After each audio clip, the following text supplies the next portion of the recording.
Imagine what's possible when learning doesn't get in the way of life.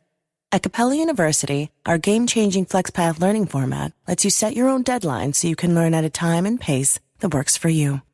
It's an education you can tailor to your schedule. That means you don't have to put your life on hold to pursue your professional goals. Instead, enjoy learning your way and earn your degree without missing a beat. A different future is closer than you think with Capella University.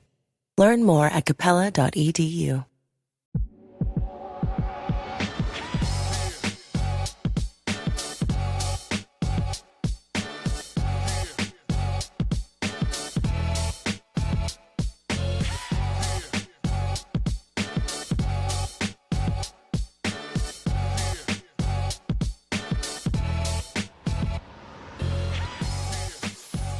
What's up, motherfuckers? Welcome back to another episode of the Lowlife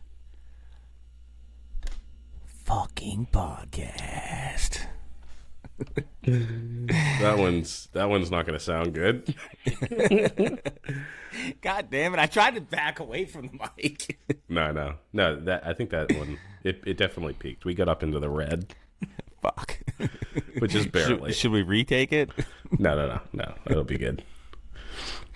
We'll just fix it in post. Yeah. We're back another Friday, babies. Babies. We're fucking out here. So, this episode is going to be a little different. I don't even know how to roll into this. Yeah, there's no good way of doing it. All right, so I'm just going to come out and say it, and then we can just talk about it.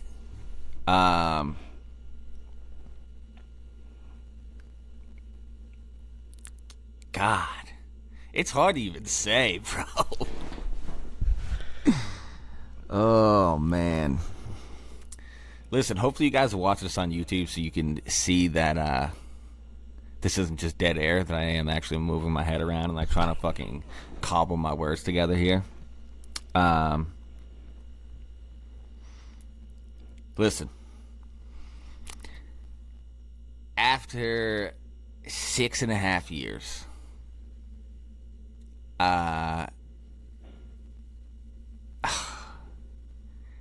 your boy's got to step away from the show.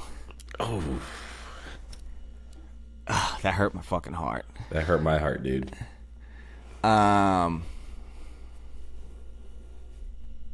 Yeah, so this is not just like a... Listen, first of all, let me clear the fucking air. Me and Rhino are boys. This has nothing to do with me and Rhino. So don't start those rumors like you all did with me and Grease, all right? Me and Rhino were fucking dogs to the end, all right? This has been something that I've talked with Rhino back and forth for a little while now.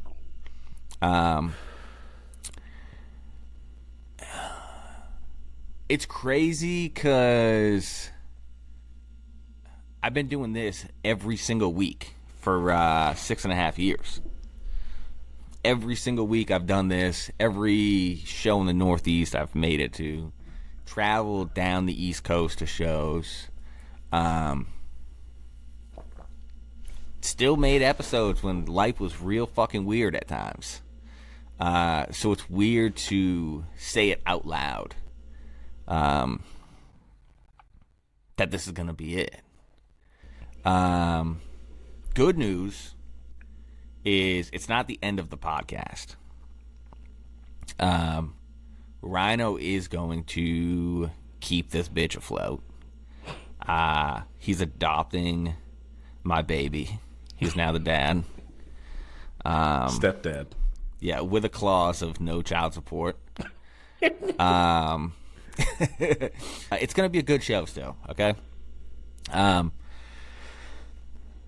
But shit has gotten super busy for me. And for anybody that's been listening to the show from the beginning, you know this is not a decision I made lightly. This is a show that I damn near fought to even get off the ground. And then lost a co-host a year in. Lost the other co-host 5 years in. And got canceled. You know, it's been a motherfucker to hold this show up. And thankfully, Rhino came aboard. Because I'll be honest, when we got canceled, that would have been it for me. I would have been done. Because it's like, with all that was like the last punch. And thankfully Rhino was like, no, I got you, dog. Fucking rebuild that shit in fucking days and still got the episode out on Friday. So I just want all you guys to know, all of the people that have been listening from the beginning, even the people that are just tuning in, that are just finding this podcast. This is not a decision I made lightly. I thought about it for weeks. Life's just super fucking crazy right now. I have 2 teenage sons. I have a daughter who's 9 years old. They need me a lot right now. My oldest son's about to be driving in 2 months. Oh, that's fucking nuts, I mean? Dude. So it's like, and both of my sons play football on different teams. My daughter does gymnastics. I work a job, plus I do this, plus I'm in school for firefighting and EMT. So it's like, there's just so much going on right now that I can't keep doing everything because things start to suffer. You know what I mean? And with having Rhino here, it makes it a little bit easier for me to step away because I know that the show's in good hands. I know that it's not some fucking schmuck that's going to run this thing into the ground. And if he does, fuck him. He gave his best shot. It's a very good possibility. But I know that I know Rhino's going down with the ship if he has to. So that definitely makes me feel good. I don't know. This is an episode I knew would come eventually. I didn't think now or at this point. But like I said, shit just got crazy, and I have a lot of really good opportunities in front of me right now that I need to take advantage of to be okay later in life. Like you guys all know, we're all the same. I've been a scumbag my whole life. I don't have a 401k. I don't have any of that shit. And I'm almost 40 years old. You know what I mean? So the jobs that I'm working towards now, that I'm in school for now, will make sure that I'm good at when I get older.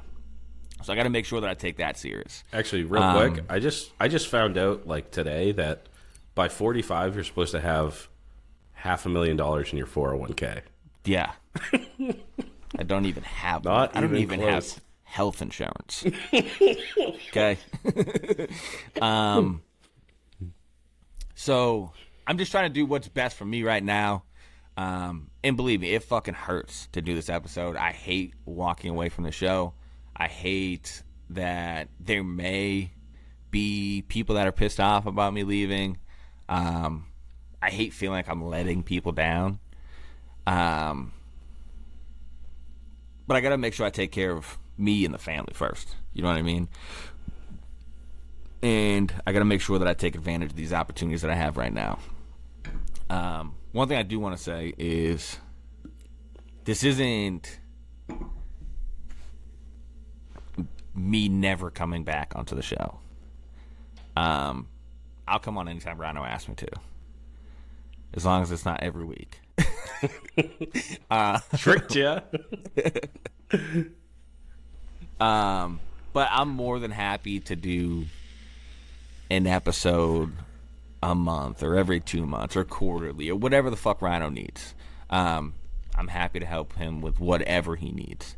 So I don't want you guys to think that this is like, okay, this is the last time I ever hear fucking Loctite's voice, last time I ever see him on the show, whatever. That's not the case. Rhino's still my dog. Like I said, still going to be with him at shows, the ones that I attend.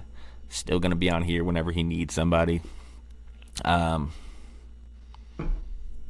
But yeah, I don't know. It's fucking weird, but it's just a decision that I had to make. And I can't stress it enough that like it was not taken lightly. It was weeks and weeks and weeks of like thinking about it, trying to figure out how to make it work, trying to move like shit around in my life to like squeeze in the time, and it's just I just couldn't figure it out. And if there was ever a time for me to step away, like I said, having Rhino with the reins in his hands is the only time that I'd feel comfortable doing it. So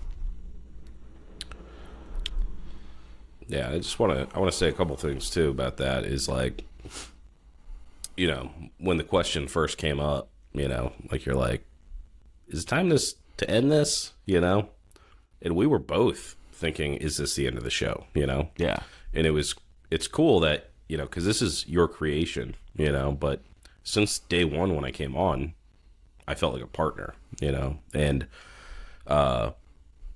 I wanted to continue doing it. I still have a lot of stuff that I've been wanting to do, and people I want to talk to, and some new ideas that I want to see if those things are appealing to anybody else besides myself, but stuff that I would want to know or do. And you were completely open to that, you know, to just be like, all right, well, you know, the two original co-hosts are gone. It's your baby, and to be able to say, hey, here's my baby. I guess a bunch of deadbeat dads do that. People that drop their fucking babies off at orphanages or at the fire station in those little boxes. Yeah. They're just like, fuck you, have a good life. Someone will find you and pick you up. Yeah, like without even vetting them. But I mean, Yeah. At least I guess I was vetted a bit. So yeah, it's for me, you know, like the last 6.5 years, I haven't been hosting it, but I've been a Lowlife since the first season. Yeah. And for me, it's really important. It played a big part in my life, you know? Like, if I didn't have the show, there's no fucking way I'd be in the choppers now. I would have gotten fucking infuriated at my lack of skill and my lack of fucking knowledge and my lack of friends that are into the same shit, and I would have fucking gone and found another gay hobby. Yeah. So, yeah, I'm happy that we can say that it's going to continue and hopefully grow. You know, I do have some ideas that are a little bit different, a little bit outside of the but definitely on par with what we have been talking about, like broadening our scope. And I was telling Loctite just before we started recording, just this week, like 4 or 5 dudes hit me up, like, love the show, love the new direction, love that you guys are talking to fucking other Lowlifes, you know, not just motorcycle Lowlifes or just chopper Lowlifes. Like, if we just did choppers, we would have never talked to Benny, you know? Yeah. And that I want to continue with that, and the feedback from you guys since we started the Lowlife podcast has been great, and that's the direction I want to continue taking it. And our new co-host has inroads to some of these different scenes that I don't, you know, like music and skateboarding and fucking, you know, other shit that I'm interested in that's like chopper adjacent, motorcycle adjacent. But you know, I don't necessarily have that the knowledge or the connections. So yeah, there's definitely some changes coming down, but the spirit is the same. You know, the Lowlife spirit's all the same. That's never changed. That's never changing. When that does change, then we'll shut the show down. Yeah. But not until we're just complete fucking sellouts. You can't sell out when you talk like we do. No. No. Nobody wants to be associated. Who you selling with out to? Yeah. Manscaped. I actually use Manscaped. It's pretty good. But I've always wanted Manscaped as a sponsor, but they never hit us up. It will nick your balls. It will make you bleed. That's scary. Yeah, maybe I'm just pushing too hard. maybe my balls are just extra wrinkly. Yeah. It's getting stuck. Dude, it doesn't hurt as much as like the old school ones, like that you would plug into a wall, like they have the metal blades. Dude, I caught my taint with that one time when I was a young man, and Yikes. Bro, like 1.5 inches of taint flesh just was like dangling. I almost just passed out. Again. Oh, we got the Modelo's flowing. Cheers, buddy. Cheers. Got it.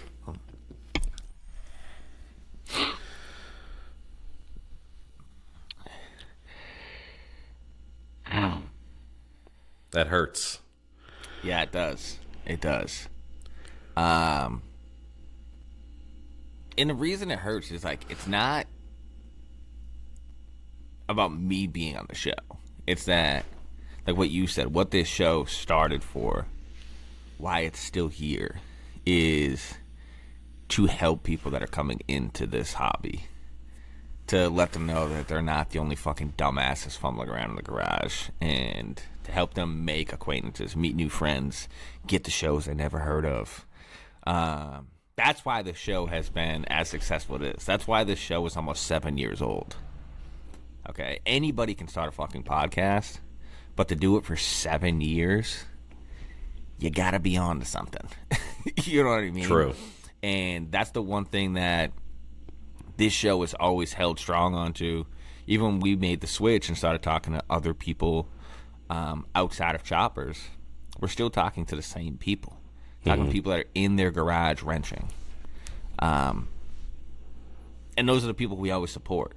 You know what I mean? Those are the people we do giveaways for. Those are the people we go to shows and hang out with and talk to and this and that. And that's the part that sucks, is like walking away from that. It's been insane. It's been absolutely insane.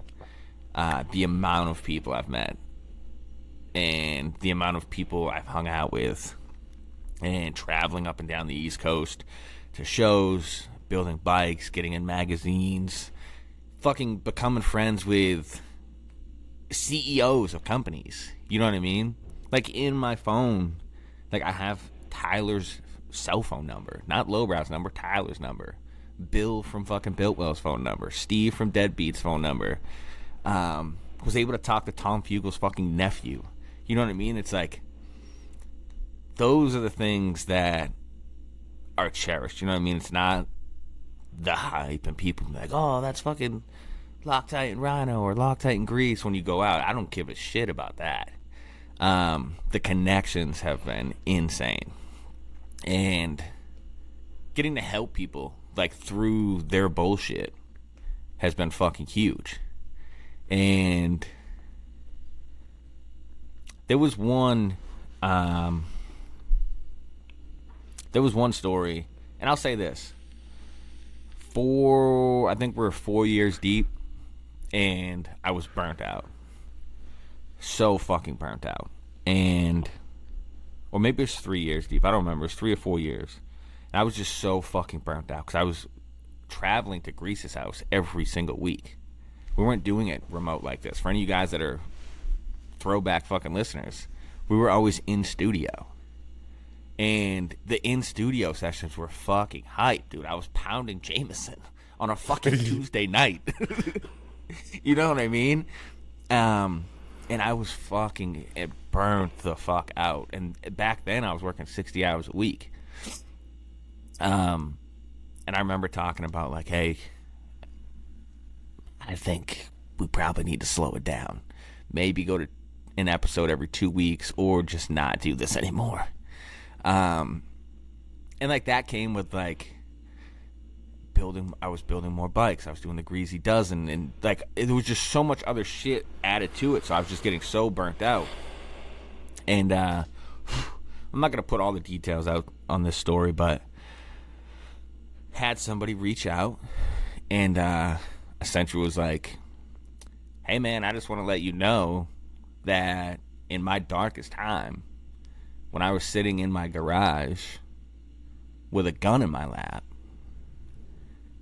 you guys' voices on the podcast are why I'm still alive.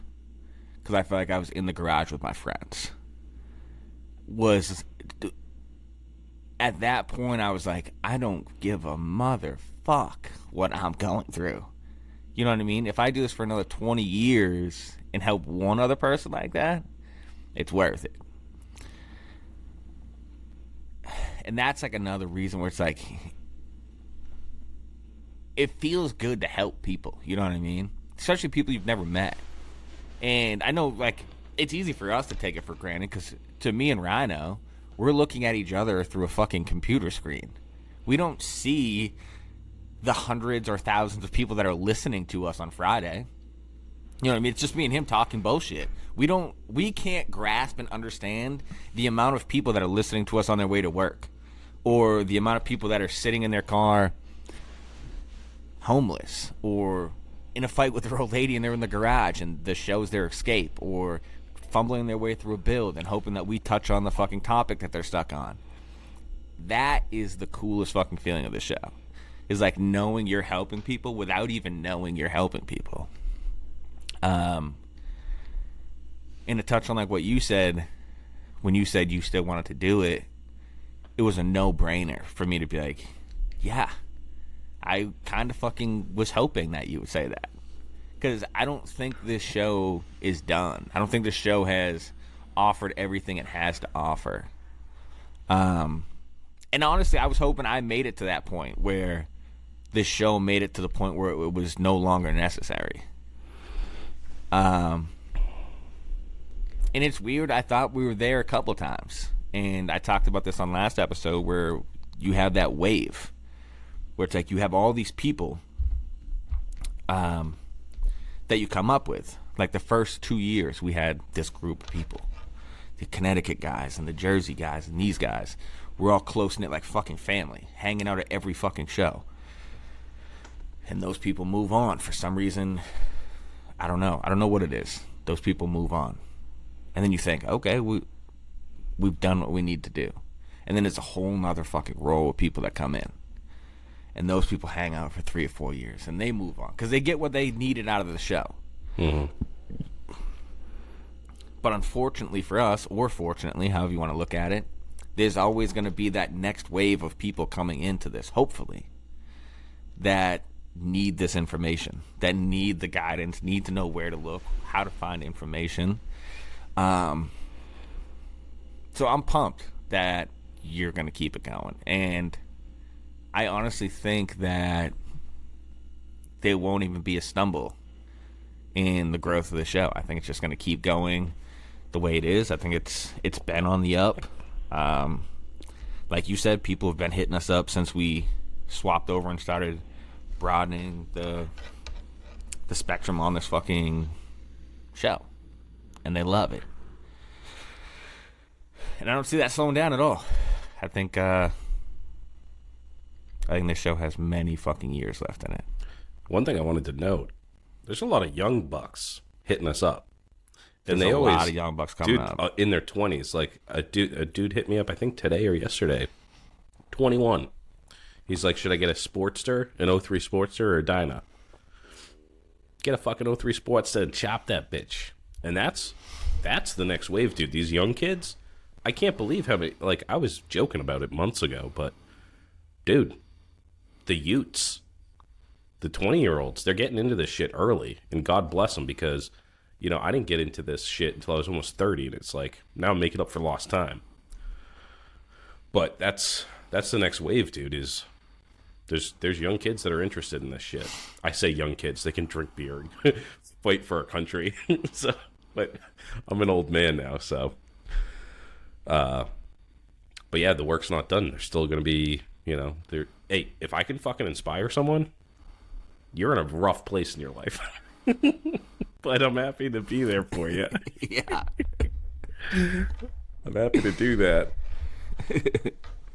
We just got to keep the stoke high, you know? We don't want to let the shit die. Because the other thing is, too, it's like, you know, yeah, this podcast specifically is my community because it's in New Hampshire, you know? Like, the people that I meet, the people that we've become friends with and shit, like, that's super important. But I want to keep, it means something to me, you know? Like, dudes that are into this sort of shit, that can just talk without having to censor themselves, who don't give a fuck if they get into trouble, get canceled because they make gross jokes, you know? Like, I want to meet more people like that, because we're a dying breed, you know? Yeah. Well, here's the biggest thing to me, and I'm not going to go on like a huge rant because I don't want to make this like a negative episode. But for all the young bucks that are coming up that have been hitting up the show and all this, don't fucking take it so serious. This is not your job. This isn't you gotta be this. This isn't you gotta fucking flip your fucking hat up like this and fucking wear fucking Doc Martens or fucking Vans. It's not that serious. Be you. Don't take it serious. Have a good fucking time. Because I'll tell you this. I'm 37. I've done a lot of fucking shit in my life. I've been to prison. I've ridden in a motorcycle club. I've had this podcast. I've done a lot of fucking shit. I've had kids. You know what I mean? I'm a fucking firefighter. I've done a lot of fucking shit. But the past 6 years of this show has been some of the best times of my life. You know why? Because I didn't take it too fucking serious. I was open to talking to people that, by looking at them, would be people I would probably never talk to in 100 fucking years. Because they don't look like me, or they don't like the same things I like. And guess what? Some of those dudes became some of my fucking best friends. So don't take it too serious. Fucking enjoy the ride. Have fun. Rock out with your fucking cock out. Take questionable drugs in the woods. And fucking just have fun with it. Don't take it too serious. Because as soon as you do, as soon as you start caring what people think and start caring about your image and all this shit, it sucks the fucking fun out of what we love doing. I promise you that is the fucking outcome if you go that road. Yeah, dude, don't wear like Lucky Brand jeans to the fucking... You don't have to wear the Lucky Brand jeans to the show. No. Just everybody there is like, you know, they're real dudes. They're greasy, grimy, and they have, you know, they don't give a fuck if you don't like them. We're all outcasts, dude. You know, like we weren't the jocks in high school. The girls weren't the cheerleaders. You know, like a lot of people have done prison time, and if you haven't done prison time, you regularly break laws, at least minor, you know, misdemeanors and shit. I probably at least a misdemeanor a day. I try. Right. I try to do at least one a day, you know? Yeah. Keeping it crusty, dude. But and again, the people that are listening that are new, and I say this not to anybody directly, but there's dudes that hit us up and they're like, "Hey, sorry, this is a stupid question," or I don't want to waste your time. It's like, dude, I am a fucking piece of shit. I have nothing better to do than to answer your questions. So please don't feel like you're bothering us or, you know, like your question is stupid. Like, I don't know everything. I'm not a fucking motorcycle encyclopedia. I'm the bottom of the barrel chopper builder. So definitely, you know, engage, you know, because that's what this show is going to continue to be about. And again, it's like, this show has always been about lowlifes, about dudes that are in their garage making shit, always broke. You know, like we don't talk to, if you haven't noticed, we try to get garage builders. We try to get dudes that like just started a bar, don't know what they're doing. You know, like people from our circle of characters, you know. That's who we cater to. So if you're one of those people, if you're just a normal fucking dude trying to make it, then the show will continue to be for you. We're not interviewing any celebrities. Matty Matheson won't even return my DMs. I'm all up in his DMs. I mean, Ice Cube did fucking reshare our shit. So I would cool. Interview Ice Cube if he would accept that. Yeah. I probably have to get through 7 or 8 layers of publicists to get to him. But yeah. Oh, I hit up Jesse James once. Oh, I hit him up like at least once a month. I hit him up. I'm like, yo, dude, you need to be on the best podcast in the fucking world. And then he just ghosted me, didn't even look at it, so I called him a punk bitch. He didn't see that either. Didn't see that either. Because he has like 1 billion followers. I'm just kidding. I didn't say that. I love Jesse James. Yeah, maybe he listens to the show and he's gonna call. He He's does. gonna be like, He just doesn't want to fanboy about it. So yeah. I get it. He's It's a little. good. Hey, He's Jesse. a little intimidated. Jesse, that's what I'm saying. I get it, bro. I get why you didn't reach out. You don't want a fanboy. It sucks because you missed your shot since I'm leaving now. But maybe you'll catch me on a return episode. But keep working, man. Keep your chin up, Jesse. Yeah, keep your chin up. Keep working at your craft. Yeah. Yeah, I think it's partly he's intimidated by you, but I think the other reason he won't return our DMs is because he doesn't want me to steal his girl. He knows Bonnie gets one look at this. Yeah. Well, it all started, was it 5.5 years ago? About 6 months into the show. And he reached out to me for fab advice. And I fucking big-timed him. He was asking me how to make a fender bracket. Oh yeah, he's never really gotten that part right. You know, yeah, he can make the fender. Ooh, whoop-de-doo. How you gonna mount it, Jesse? Yeah. What are you gonna do now, he brother? just mines the iron ore and smelts it and then fucking. That's what you guys don't understand is he fucking forges all the metal and then pounds it out and fucking makes the fenders, makes the gas tanks. Guess what, though? He doesn't know how to make tabs. He has to pay somebody to mount his shit, bro. Dude, he's going broke paying for tabs. He just he needs a scrapping like you. Why do you think Lowbrow started fucking selling tabs? It was Dude, for that'd Jesse. be so fucking funny. So Lowbrow just starts selling like the Loctite tab, and it's just random pieces of fucking scrap metal. It's just all rusty and fucking shit when you get it. Like, why is there a half moon in this? Hey, Tyler, get back with us on that one. I think that's $1 million idea. Yeah. Be cheap to make. Need scrap steel and a fucking cutoff wheel.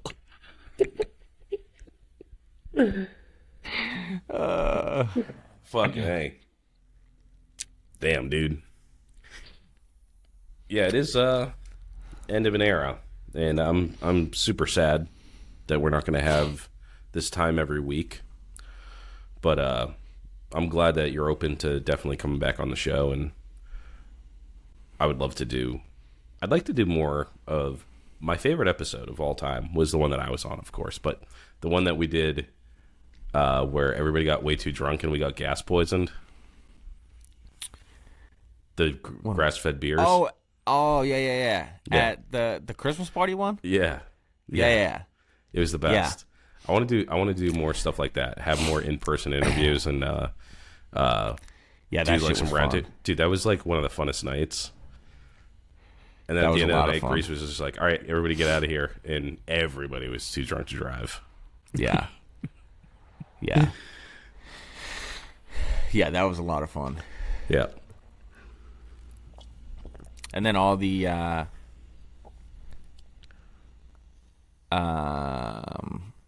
what's it called? The Chopsgivings. All that shit was fucking a blast, dude. It was always fun to get people from out of town to come hang out, eat food, Yep. shoot the shit. Yeah. I wonder if I'll keep that tradition alive. It's always fun. It's always a banger. You Yeah, never maybe know we'll what do. you're about to eat that night. Yeah, dude, that last one, I was eating fucking venison dicks and shit. Like, Yeah. there was like some fucking meat out there. Yeah, that was really good. Yeah, I got a Chopsgiving. When did we do that last year? Was it in November or December? It was usually like the last week of November. It was like in between Thanksgiving and Christmas. Okay. Oh, yeah, I think we did I think it was like December 2nd or some shit. Yep. Yeah, I'll probably do that. Yeah, that's always a lot of fun. It's just good to like get people together. And that's one of the coolest things about this show is like the amount of people that have reached out over the years. Like I remember one dude was like, "Yo, I just fucking made a new best friend that lives 3 streets over from me that I've never known lived here until I heard him write into the show. And now we're homies." That's And fucking that awesome. shit is cool as fuck. That shit is super fucking rad. And not for nothing, every friend I have right now is from this podcast. Oh, yeah. I don't hang out with anybody that I grew up with. Most of them are dead. You know what I mean? Every person that I hang out with right now and call my friend or my brother are from this fucking show. I met through this show. Yep. No, dude, 100%. I was like... It's insane. I was like, you're not into motorcycles? Then you can't be my friend anymore. I have very limited time. Yeah. I want to talk about, like... Yeah, what are we going to talk about? Yeah, like your job? I don't give a fuck what you do, dude. Your family? I could give a fuck less about your kids. Fuck that family. I want to talk about fucking motorcycles, dude. That's why. That's also why they're not friends with me. It's not that I broke up with them. I was just like, I don't give a fuck about your kids. Yeah. All right. When you think back over the past 6+ years, what was like your highest high? Like, what was the point where, like, what thing was you're like, this is fucking awesome, this is what I wanted to do, or like, I can't believe I just talked to that person, or like, when did you what was like your favorite one event? I think the second year Deadbeat moved to Fiddlehead. Really? So the first one was in Acton, Maine. That was fun. Then it went to Fiddlehead, which was fun. But then the second year at Fiddlehead was probably the coolest thing I've ever done in my life. Because by that point, like, the show was super established. It had a monstrous fucking following. Like, insane, dude. We flew a kid in from fucking Michigan or Ohio, or where the fuck he was from. Jeremy, dude. I actually just reconnected with him on Instagram. I saw him, like, because my account got canceled, and I just saw Jeremy, a.k.a. Seaman Eye, but he's something else now. And, followed him. That was an awesome year. Yeah, flew him in. We were going to fly in fucking Hypnic Jerk from fucking Australia. Oh, it was COVID, wasn't it? It was COVID, and it was just insane, dude. The group that we had, and like the camaraderie, and everybody was just on the same page. Nobody was trying to outdo anybody. Everybody wanted to see everybody succeed and get to that next level, and there was no like bad intentions. It was just like everybody was living in the moment, didn't give a fuck what was going on in the world around us. We're literally fighting a fucking plague, dude. Mm-hmm. And you would have never known it those fucking 3 days. It was just like, it was crazy. I don't think I'll ever, that was like my Woodstock. You know what I mean? It was just like the most, I don't even know how to, like, I can't even put words to it. It was just fucking insane, dude. That was like when you really like became our home, like our like legit homie, like not a listener anymore. Mm-hmm. You know what I mean? And like Dan, that's when like we started like really fucking with Dan. Dead Kev,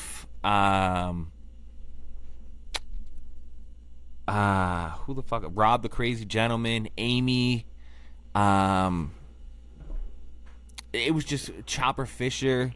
It was just fucking crazy, dude. It was like the dopest people.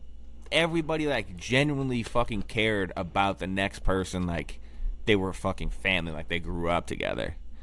And I'm here to tell you, not to like keep trying to like drop old head knowledge, but that's a very fucking rare thing. A lot of people have friends. This was not friends. This was like legit, and it's like such a over fucking stated, outplayed fucking thing, but like this was like legit family. Like these motherfuckers would have went to war for each other that year. And it was just fucking dope, dude. It was one of the coolest things to be a part of, to witness. Probably the highest that the chopper community's been since the 70s. It was just fucking crazy. It was like the boom of the chopper fucking craze. It was fucking insane. Life was good. Parts were cheap. People were fucking building a new bike every fucking summer. Yep. It was crazy, dude. People were working on their skills. Like, Dan was just getting into fucking, like, really honing in on painting. I was just getting into pinstriping. You were getting into vapor honing. Grease was becoming a TIG welder. You know what I mean? Like, and, like, the coolest part was there was no competition. And listen, this is what I keep telling you guys is, like, don't take shit too serious. Because once you start doing it, it fucks up friendships. There's a lot of people that I fucked with back then that I will walk by at Walmart and not even fucking look at them now. But at this time, there was no competition. Everybody was pushing each other to build on their fucking skill. Get better. Take it to the next fucking level. Do this, do that. And it was fucking magical, man. Not to, like, sound corny, but it was fucking magical. Yeah. No, I mean, I remember that year because it was, like you said, it was during the plague. So you're like, who the fuck's even going to show up to this thing, you know? Yeah. And motherfuckers that showed up were for real because not only was there a plague, but it rained. It was a monsoon. It rained like a motherfucker, dude. And that Saturday morning when we all woke up all fucked up and had breakfast and shit, we had just mobs of people there, you know? Yeah. All huddled under these tents. Nobody brought rain think gear. that Nobody made had it ponchos. Oh, yeah. I think that made it better because it was like Adversity. everybody was feeling the fucking kickback from COVID. People were losing their jobs, not being able to pay rent. We're in the middle of the woods. It's fucking pouring. You know what I mean? It's like you just felt like none of that shit mattered that weekend. Yeah. It didn't matter what the fuck was going on in your life, what was going on in the world. None of that mattered. The only thing that mattered was that we all were building fucking bikes in our garage. And good luck. And not this. Listen, I'm not saying this to sound bitter or like turn anybody off of this, but good fucking luck finding that right now. Because right now it's who's doing this, who's doing that, who's doing the next big fucking thing. That shit didn't matter then. None of that mattered. People were rooting for their homies to get in Cyclosaurus. People were rooting for their homies to figure out how to fucking stack dimes with a TIG welder. You know what I mean? It was just like the most selfless year of my life, dude. It was fucking sick. Like, people were camped at my house the night before Deadbeat and were playing with my fucking children in the yard before we left. You know what I mean? It was just like, it was the real deal Holyfield, like what you see in pictures from the 70s. That's what it was. And as much as I hate to say it, that's not what it is right now. And hopefully with all these young bucks coming up, hopefully they'll get it back to that and knock all this bullshit off with like who's better and who's doing this and who's doing that. Because none of that shit matters, dude. Nobody, listen, I'm here to tell you right now, in 10 years from now, 20 years from now, nobody gives a fuck about that homemade trophy you won in a field. Nobody fucking cares about that trophy that's going to sit on your fucking mantle collecting dust. And that's your highlight of your life. You know what my highlight is? I just told you. Had nothing to do with trophies. Had nothing to do with shows. Had nothing to do with magazine fucking centerfolds. None of that shit matters. And once everybody learns that, choppers will be fucking great again. Make choppers great again. We're making that hat. Make Because, choppers great again. You know what? Like, I do miss that magic. Like, during that time period coming up. Like, where you're meeting new people, you know? Like, like dudes like, you know, Fish Tank and Dan. Like, I remember meeting them for the first time. Or, like, hanging out with them at shows. Like, really hanging out. And it's like, dude, I want to get that feeling back. I want to meet new people. Like, if people are just coming in, you know what I mean? Like, there's dudes that just coming into this. If you're in the Northeast, or even if you're not, you know, like, connect with your people. Connect with something like this that keeps people together, you know, because here's the other thing is, like, there's podcasts out there. Dude, I listen to a ton of podcasts. We talk about community fucking every week. Yeah. Like, that's the only thing that really matters to Well, that's what people this. don't understand is there's podcasts where there's an audience And then there's podcasts where there is a fucking cult. Mm-hmm. This is a cult podcast. The motherfuckers that really ride out for this show will fucking stab you if you fuck with Rhino at a show. All right? And that's guys. fucking real. And that's fucking real. And I'll be honest, because listen, I don't fucking lie to you guys. I never have. I don't talk on shit that I don't know about, and I don't fucking lie to you. The way the Chopper community has headed in the past couple years has turned me off. It's never taken me this long to build a bike. My bike is literally sitting the same way it was 6 months ago on my lift. I would have never dreamt of walking away from the show. And listen, I'm not blaming leaving this show on the Chopper community. I'm just trying to lay everything out for you guys. The thing is wrenching on shit has always been like my outlet. That's how yes, it aggravates when I'm out here when I can't figure shit out. I get angry. But I don't know how to like describe it. It's my outlet. This is where inside this garage where I'm at right now, I don't have to put on a show for nobody. I mean, nobody in here judging me. Nobody gives a fuck what my bike looks like in this garage. The only thing that matters in this garage is my opinion. What I want my bike to look like. What I want to do to my bike. Or what I don't want to do to my bike.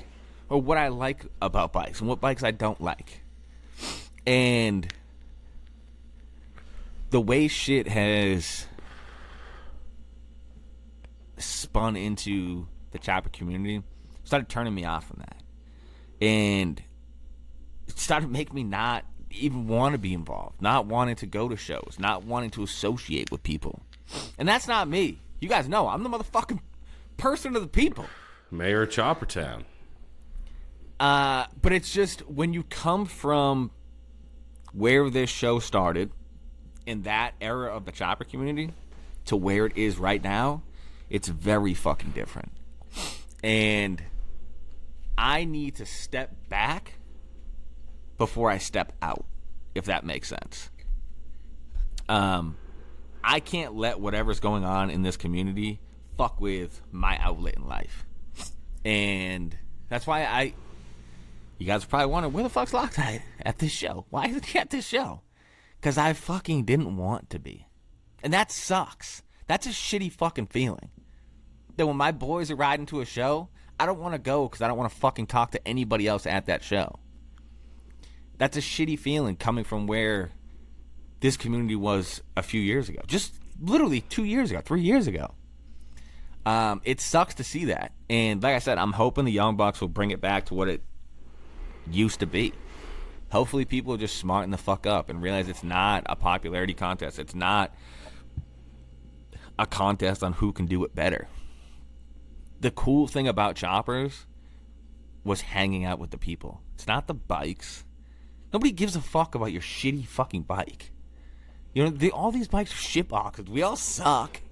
None of us are fucking good mechanics. In fact, if your bike is too good, I don't like you. Yeah. What do you think? You're It's better like- than me? The cool part is the people.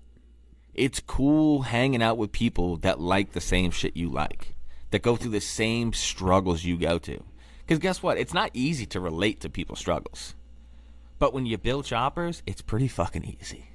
It's easy to be relatable with people that you would have never been relatable with before. That's actually a great point, because it's like the way you work on a 79 or 78 shovel head, pretty much the same. You're going to come across the same fucking problems. Yeah. Find some common ground there. And that's the shit I miss. And that's the shit I want to get back to is like, I don't want to go to shows because I have to be there. I don't want to build a bike because I'm expected to build a bike. Because the one I built last year isn't new and cool anymore. I don't want to do any of that shit anymore. I just want to build shitty fucking motorcycles in my shitty garage, hang out with my shitty friends, and fucking drink shitty beer. Like, that's what I want to do. That's what I want everybody to do. And I think if we can get back to that, life's going to be a lot fucking better for a lot of people. People are going to start digging this shit again. And I know everybody else sees it. I know I'm not the only one. the chopper community is so divided right now, and not like in half, but like if you've been doing this for a little bit now, and I've been doing this a long time, I've been doing this 7 years, 8 years, whatever the fuck it is. But if you remember back then, 4 or 5 years ago, it was just one group of people. If you were a chopper guy, you were in that fucking group. No matter where you came from, no matter what your job was, no matter what race you were, what kind of bike you rode, it did not fucking matter. It's not that anymore. Now it's you got this group, and you got this group, and you got this group, and this group, and this group. And it's fucking weird, dude. It's so weird. It's the weirdest fucking shit. And you've got people like buying up all the parts and selling them for double the fucking price. And it's just really fucking weird. And like every chopper show isn't a chopper show anymore. It's like, it's fucking weird to me. I don't know. It's very fucking strange. But I just want to get back to doing it because I like it. And hopefully that just attracts all the right people again. Yeah, put the fun back in this shit, you know? Yeah. I mean, the show is definitely going to be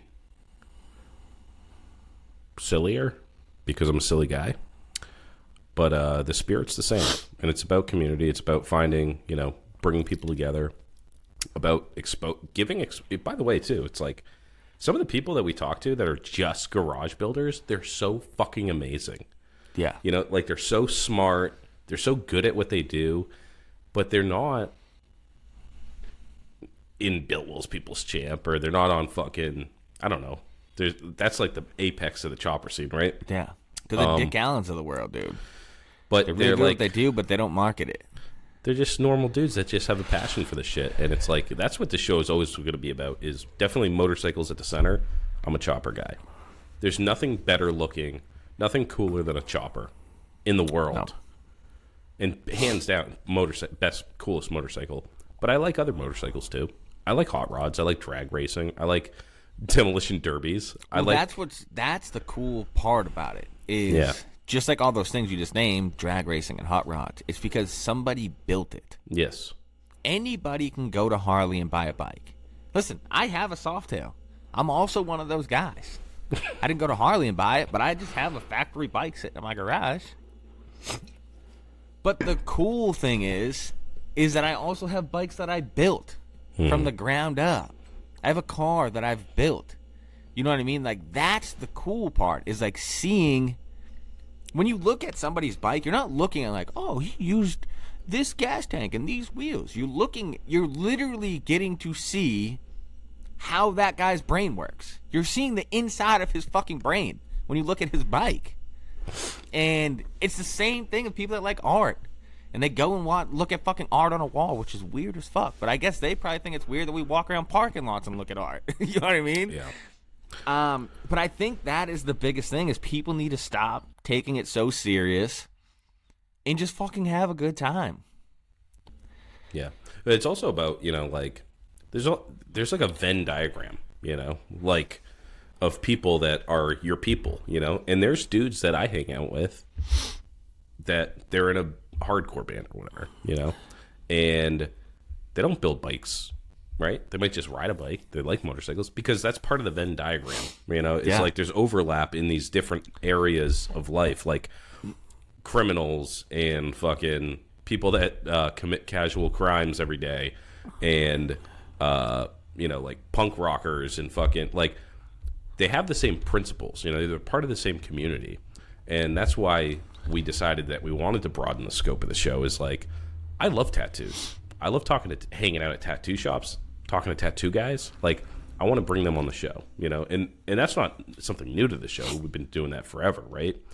But, you know, keeping that community tight. And by the way, validating that, like, that's how you want to be. You know? Yeah. You want to be a dirtbag, but a good dirtbag. You don't want to be a piece of shit. You don't want to be a thief. You don't want to be a snitch. You don't want to be a liar. You know? Like, you want to be a dirtbag.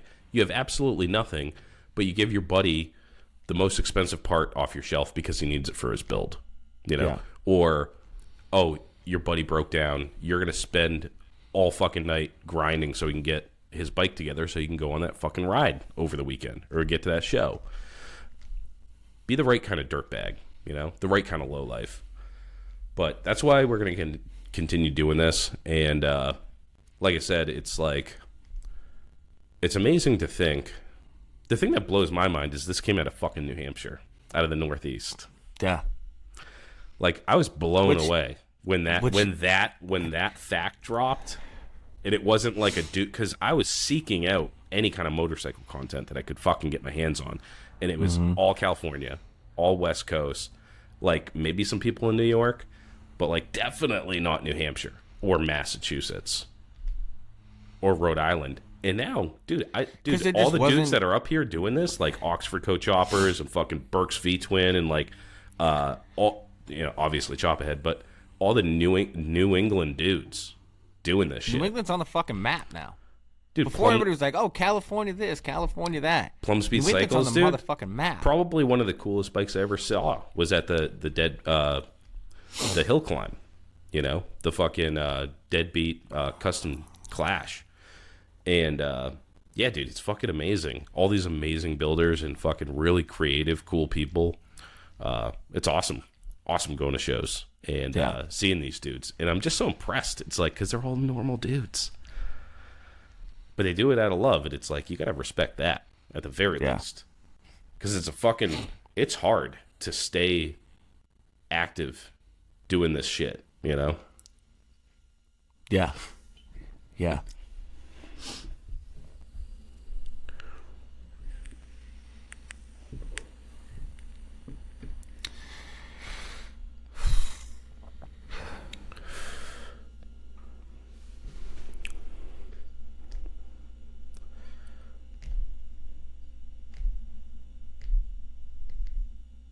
Very weird episode.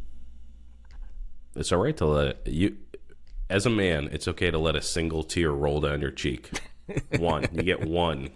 I did that before the show. If you start ugly crying, I'm like, yeah, like you can't breathe, I'll edit that out. But you're allowed one solitary. You can't wince. You can't like make a cry face, but just let one roll down your cheek. That's fine. Yeah, without blinking or anything. Yeah, just like.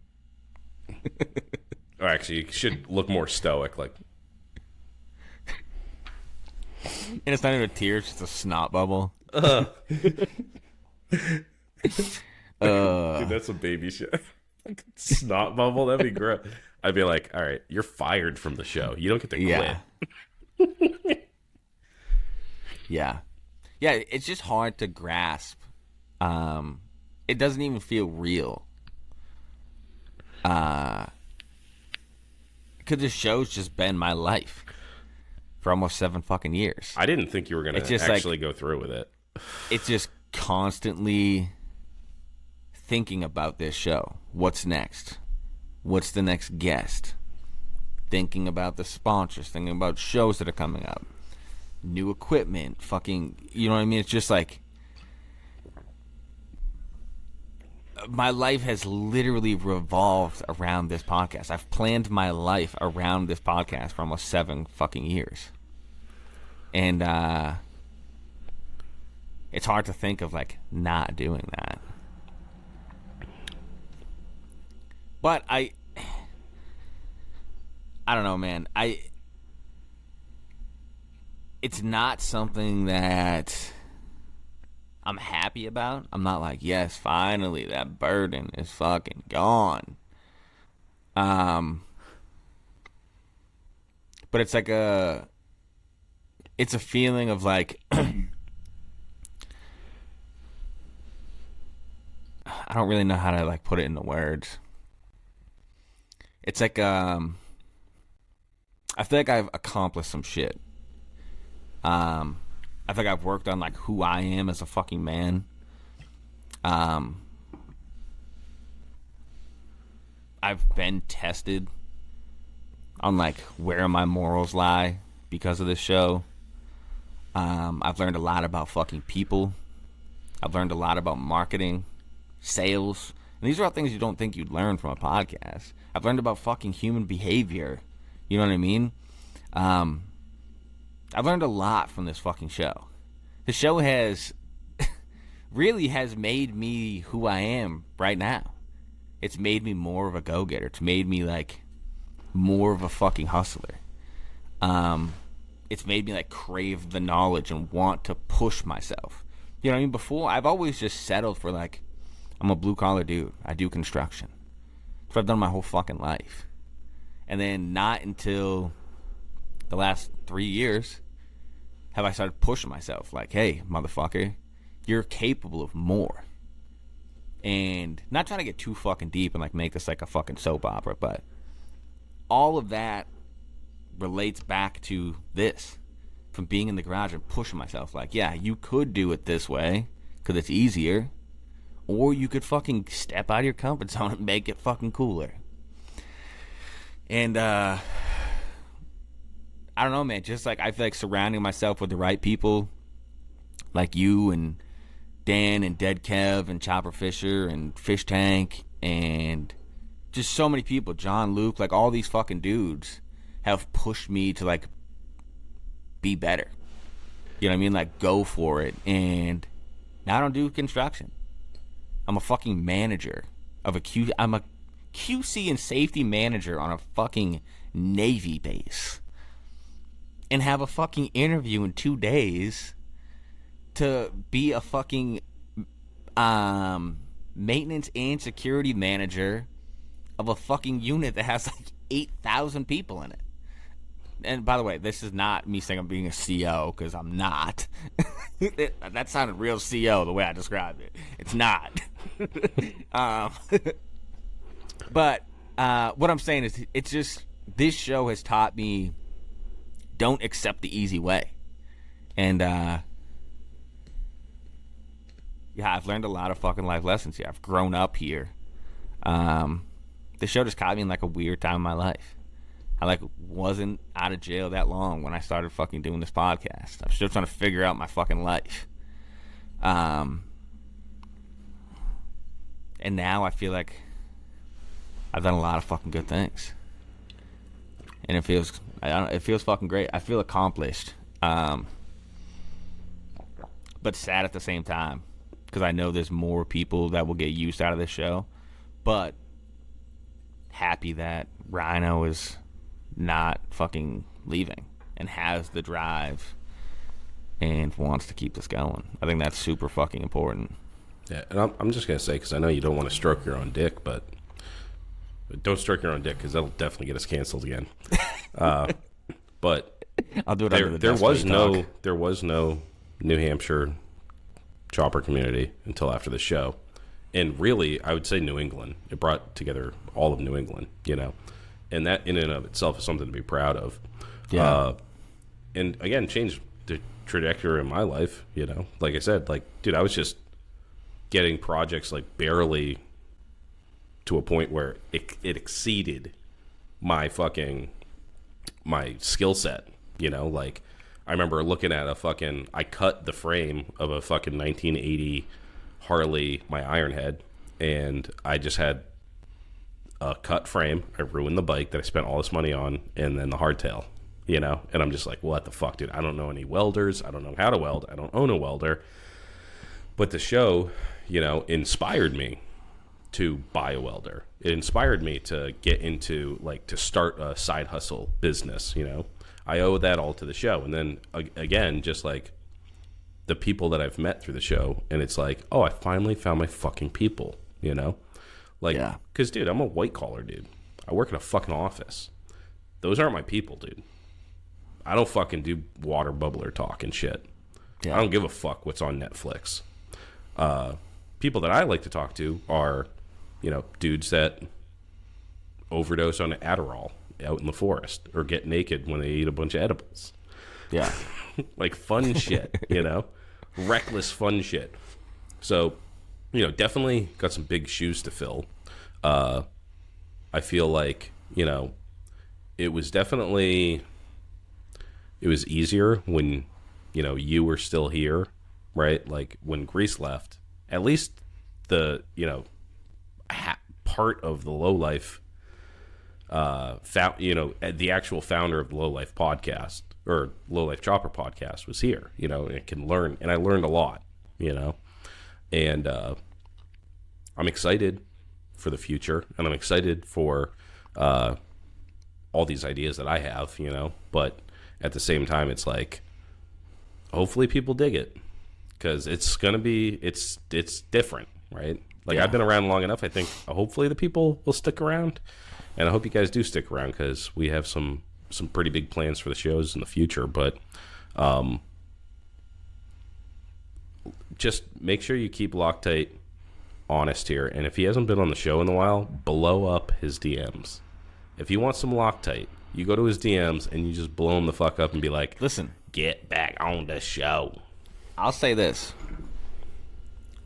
and you can hold me to this. You can think about it and decide. I'll say it right on the fucking air. I don't care. It's my last time. Are you going to fire me? If you want to come up with a segment, I'll do a monthly segment. Fuck yeah, dude. I'll come on every month and do a monthly segment where I don't want to take over the whole fucking episode, but I'll come on and do half an episode and just do a segment of whatever the fuck you want to do. That's I'll awesome. do that. I'll commit to that once a month. I'll come on and do a segment for sure. That's sick. All right, we'll figure something out.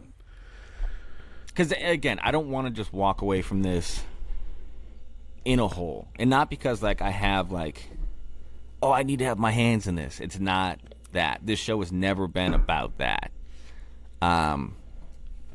It's just that I want to make sure I do whatever Rhino needs to help keep this thing going. Because I don't want to see it die.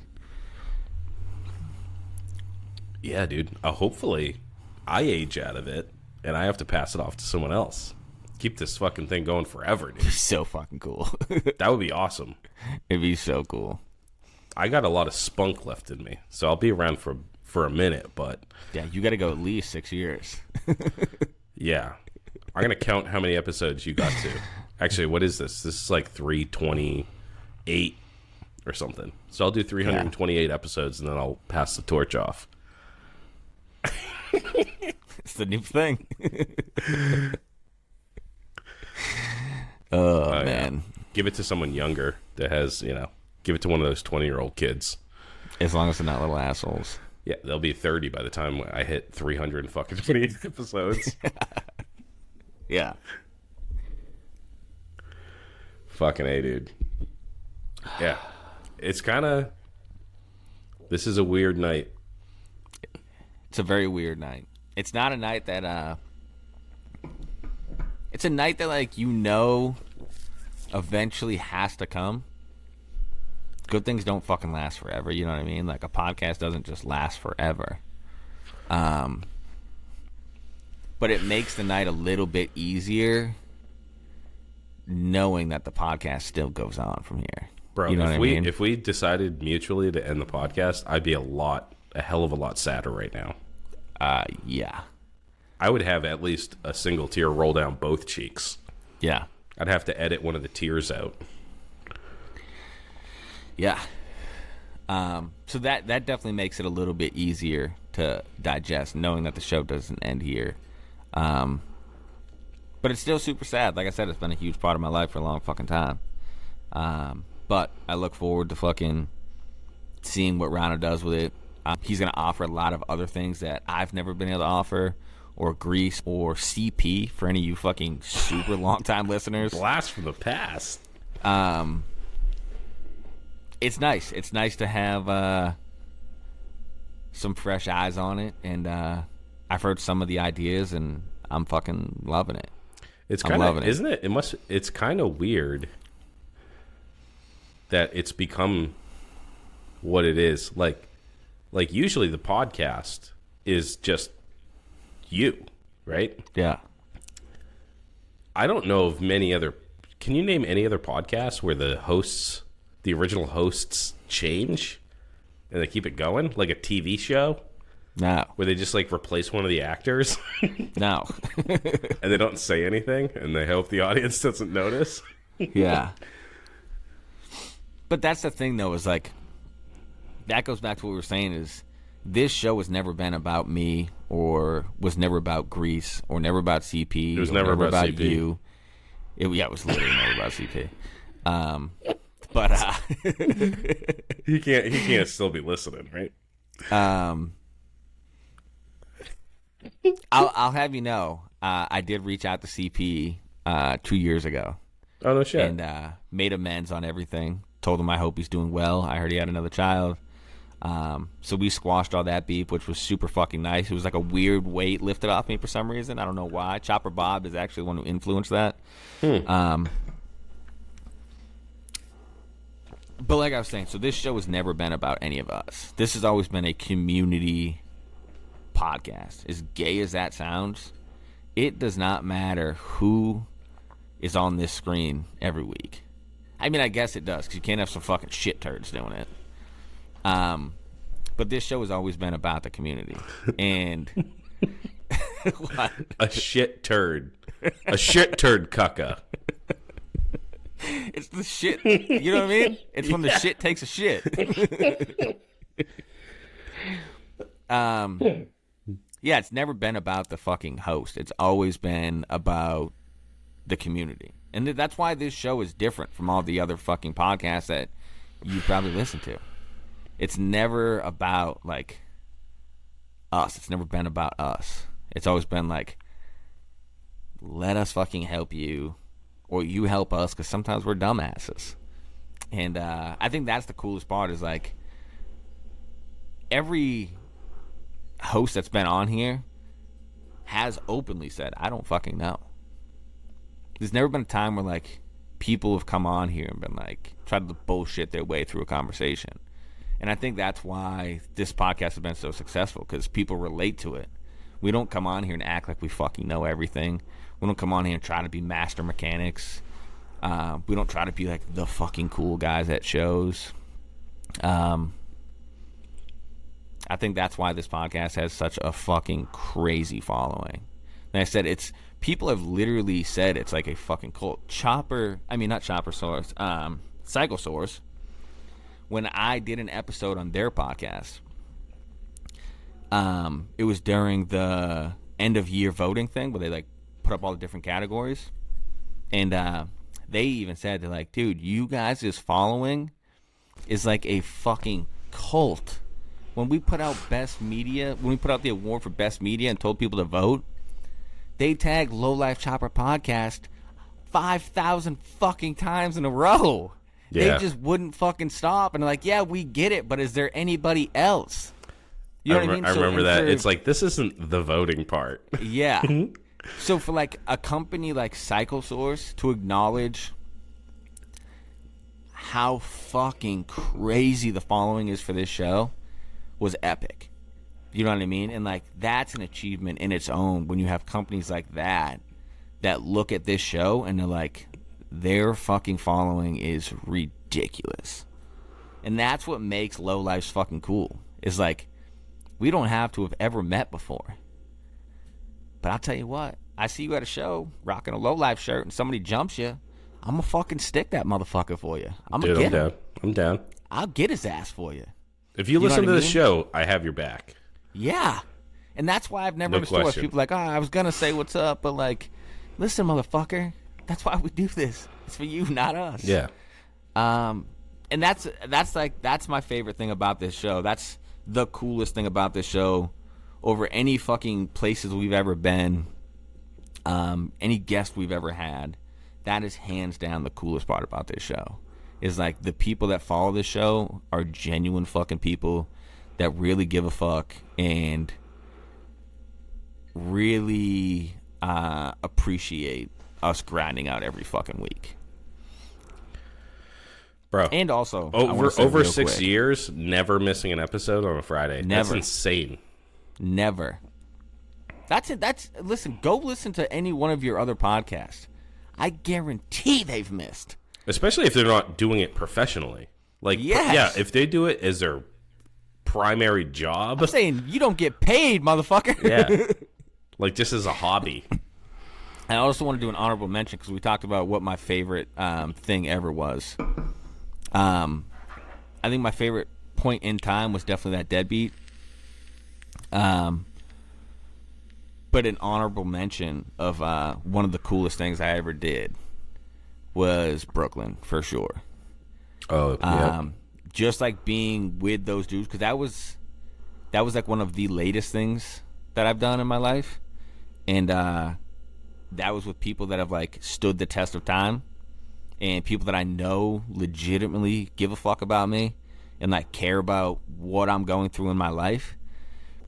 Like I'm saying, those dudes, Rhino, Dan, Dead Kev, these were all dudes that when I was trying to buy a house were here on the weekends helping me fix a house that I didn't even fucking own so I could buy it, so the bank would approve it. You know what I mean? So it's like, to be able to share that, I've never stayed in New York City a day in my life. I've never stayed in a fucking city like that. And to stay in a penthouse in Brooklyn on the 14th fucking floor on a glass balcony. That was so fun. Are you fucking kidding me? You know what I mean? To vend a podcast that I fucking dreamt up when I didn't know dick about building a Sportster chopper. To vend that podcast at the Indian Larry block party with 3 fucking dudes that I know would murder somebody for me is fucking epic.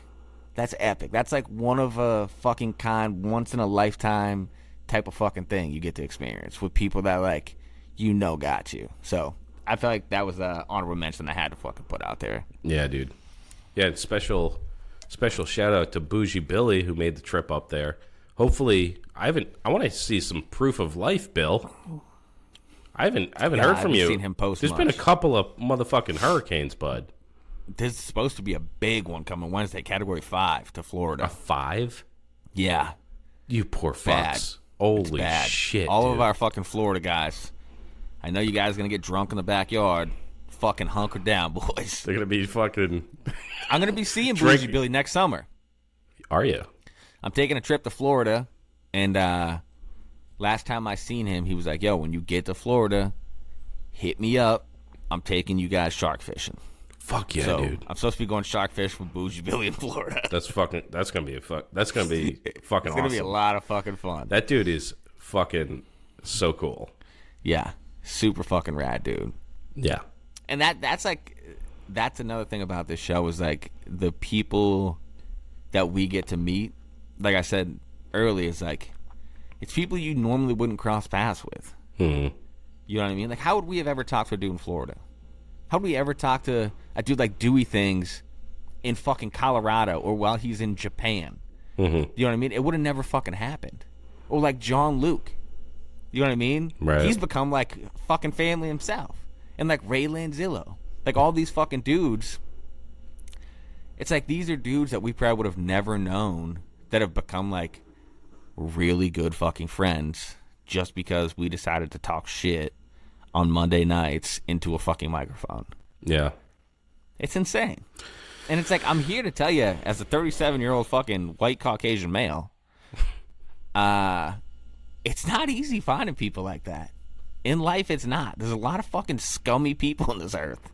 Yeah. And it's like, to find a couple good ones is fucking special, man. Well, here's the other thing. It's like, not just are these people good people, because something about like, dude, if you're into like shitty choppers, you're like, you're always poor. You have a checkered past, and Dude, luck sucks. Yeah, you have like bad luck. You know what it is to toil.